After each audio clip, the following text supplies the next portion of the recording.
the main thing that really sort of was my note was that this character was like Satan from Paradise Lost. And so that was the note that I kind of ran with. And that was that. I came out, he said, "Are you interested?" I said, "Absolutely, I have time, I want to do it."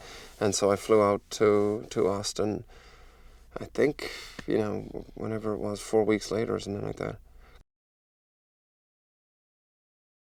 He's just a very singular voice. I mean, he's just, a poet in terms of the visual storytelling medium, but also the dialogue itself. He's just, I guess, in some respects, the first American auteur, after the French wave cinema, and just films, and then without sort of, because I know intellectualizing things, I don't know. It's just whenever I watch Terry's films, they do something other than the intellectual. They sort of strike something in you physically, and great art usually does that. He'd always sort of shout "attack" at me. He's like, "Attack, Michael, attack." So you're kind of, trying to, I guess, especially my character, he's such a manipulator, you're trying to sort of jiggle things up and stir things up and try and provoke something and then do nothing, so it's a very, it's pretty exhausting, I have to say, by the end of the week, because also the nature of the way Terry shoots is that it's just one film magazine in after the other. There's no break. You stop for a half-hour lunch and it's go, go, go. So it really, what I liked about it is you've got to be really fit as an actor in terms of, just keeping your muscles sort of engaged all the time. I felt like my character was trying to become a god. He's taking a lot of drugs. He's really throwing himself into any experience of, the senses, essentially, to try and sort of reach a higher power, a higher plane. He's somebody, I suppose, that thinks, doesn't, rallies against God in a way, because why shouldn't I be in that position? He's, and he's a manipulator, and it's almost like, in some ways, sucks the life out of things. But also there's a good side to him. There's also, a curiosity to him and a realness to him, and he does hurt and he does bleed.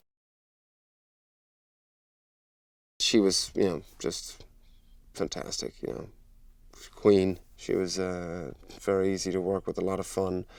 And really easy to dance with, because that is the thing, you more than ever you rely on the person opposite you with this sort of work, because it's improvisation.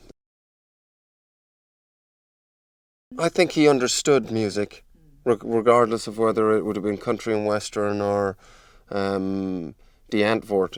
It's like he just understands it, and understands, I think, the sort of mathematics of it. It's like, there's two universal languages in the world. Music's one and mathematics is the other. You don't need any translation or subtitles. That's just the same for everyone. And I think that's where his sort of genius lay. Hey, Lisa here. So you're a movie lover? Well, in this day and age we see hundreds of movies a year in numerous genres like action, comedy, romance and more. Some of these movies are great and some just don't live up to our expectations. For all you movie lovers out there, here are some interesting facts from movies that you might or might not know. In the movie Carrie, the end of the movie was shot in reverse order, a technique of the film to make scenes look more ghost-like. A close viewing of the film will show cars moving in reverse. What do the 101 Dalmatians and Wendy from Peter Pan have in common? The 102 characters are the only characters in Disney's past to have both of their parents present and alive for the whole course of the movie. Gone with the Wind producers were fined $5,000 for allowing obscenities in the film's dialogue. The offensive and expensive word, damn. One of the films Will Smith is best known for almost didn't happen. The actor didn't want to participate in Men in Black until his wife persuaded him otherwise. In the film Monsters, Inc., Boo has a Woody doll. That's the famous cowboy from Toy Story. Gilderoy Lockhart from Harry Potter and the Chamber of Secrets was based on a former boyfriend of writer J.K. Rowling.